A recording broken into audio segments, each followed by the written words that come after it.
Welcome to your family history. This is your great-grandmother, Mary Magdalene Barber Tefft. She lived from 1618 to the year 1680. Survival in early colonial Narragansett required immense physical labor. As a mother and a settler, Mary would likely have had a strong and weathered build.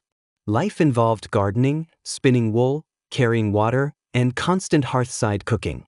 In her youth, her hair was likely a natural shade of brown or dark blonde, but by her later years, she lived to about 62, a respectable age for the time. It would have been streaked with gray or entirely white, usually kept tucked under a linen cap. By 1679, the year of her death, Mary had survived the horrors of King Philip's War, 1675 to 1676, which devastated the Rhode Island settlements. Her later years would have been marked by the visible toll of that stress, a face reflecting the resilience required to rebuild a life in the wilderness. John Tefft and Mary Barber were married in 1638. The wedding took place in Providence, which had been founded only 2 years prior by Roger Williams. This makes them some of the earliest European settlers to marry in the Rhode Island colony. Because Rhode Island was founded on the principle of religious freedom, their wedding would have been a civil contract rather than a strictly mandated church ceremony, likely held in a simple meeting house or a private home. They remained married for 37 years until John's death in early 1675. Mary passed away a few years later, in 1679.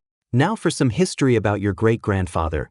John Tefft is believed to have emigrated from England to the American colonies around 1635. John was most likely born about 1614 or 1615. He was born in England.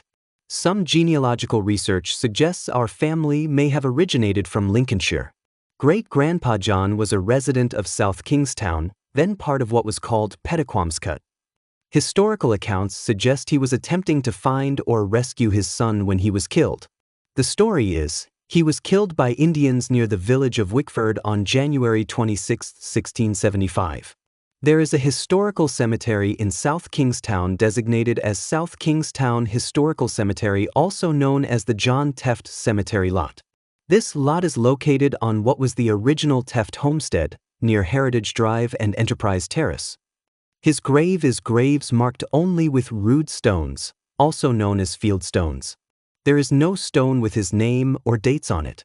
One of those uninscribed field stones is supposed to be his, but it cannot be proven. Unfortunately, most of the homes in the South Kingstown area, including likely the Tefft homestead, were burned during King Philip's War in late 1675 and 1676. John's house was situated on a large tract of land that remained in the Tefft family for over 200 years, until 1909. But the original structure was lost to the conflict or time. If you were to see a photo of the Tefft homestead from 1909, you wouldn't see a pioneer's cabin. Instead, you would see a 2-story frame house with white clapboard siding, a wide wraparound porch, which was a popular addition to farmhouses in that era, multiple outbuildings and barns, as the Teffts were prominent farmers and landowners in the Pettaquamscut area, large stone walls, some of which still exist today in the modern Tefft Hill development, bordering the apple orchards and cow pastures. Despite the violent deaths of both great-grandfather John and his son great-uncle Joshua in 1676, the family name survived and thrived through great-grandfather Samuel. By the time the family farm was sold in 1909, the descendants of these 4 children had spread throughout New England and beyond. Our great-uncle, Joshua Tefft, the hunter positioned closest to the wilderness that eventually claimed his life, Joshua, at 24 years old, embodies his unique path. He is dressed in practical, weathered clothing suitable for a woodsman. His ties to the Narragansett are subtly hinted at. He wears native-style moccasins, and you would see him checking a rabbit snare, demonstrating the survival skills that made him a crucial, if controversial, figure during the war.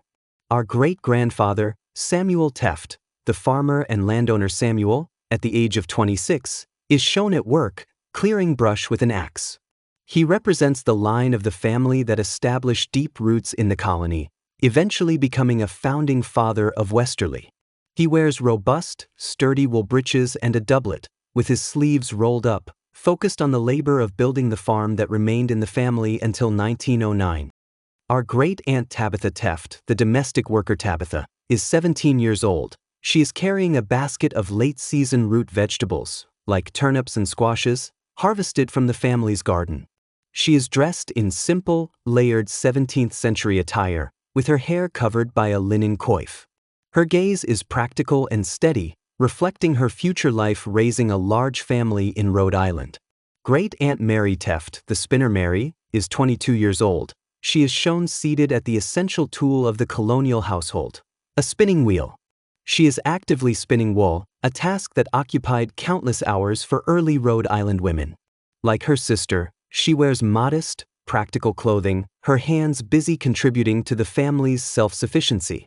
This scene is set around 1670, just 5 years before the outbreak of King Philip's War, at the family's homestead in South Kingstown.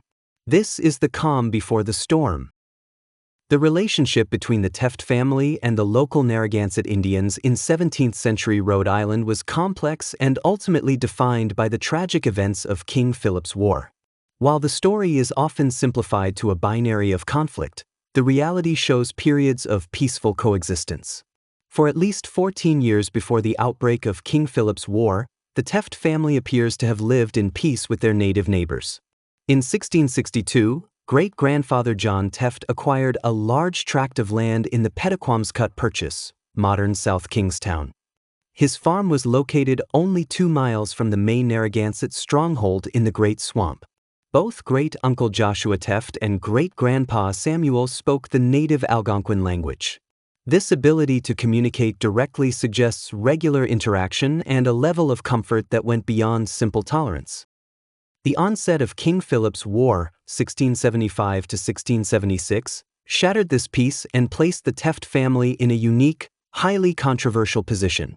While most of the Tefft family retreated to the safety of Aquidneck Island as hostilities approached, great-uncle Joshua Tefft remained behind. Great-uncle Joshua did not just coexist. He integrated into the native community to an extent that was shocking to his fellow colonists. Great-uncle Joshua had married a native woman, identified as Wampanoag. This marriage may have been a key factor in his decision to remain in the area. During the Great Swamp Fight of December 19, 1675, a brutal and lopsided battle in which English forces slaughtered hundreds of Narragansett, great-uncle Joshua was accused of fighting alongside the Narragansett. He was later interrogated by Roger Williams and claimed he was a slave and forced to fight to save his life. However, other accounts describe him as an encourager and conductor of the native forces. Great-uncle Joshua was captured just after the Great Swamp Fight. The English were convinced that he had played a vital role in helping the Narragansett Indians. It was rumored and later testified during his interrogation that great-uncle Joshua was a skilled marksman who had personally shot and killed several English soldiers during the battle. Because he lived with the Narragansett Indians and spoke their language, the English believed he had provided tactical intelligence to the tribe, helping them fortify their island fort against the colonial militia. When he was captured, Joshua was interrogated by Roger Williams himself. Joshua's defense was that he had been taken captive by the Narragansett earlier in the year and was forced to serve them as a slave, performing tasks like mending their guns and assisting in the fort. The English did not believe him.